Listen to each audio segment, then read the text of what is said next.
पनीर छोले भटूरे बनाएंगे। ठीक है टुनटुनी, तेरा मन है तो हम कल से ही काम शुरू करते हैं। अगले दिन सुबह सुबह टुनटुनी ने पनीर बनाया। फिर उस पनीर से स्वादिष्ट पनीर छोले भटूरे बनाकर पति की दुकान पर बेचने गई।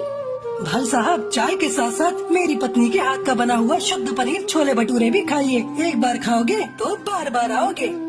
अरे वाह भाभी जी, आपके हाथ का बना पनीर छोले भटूरे तो बहुत ही स्वादिष्ट है। भाई कालू, इस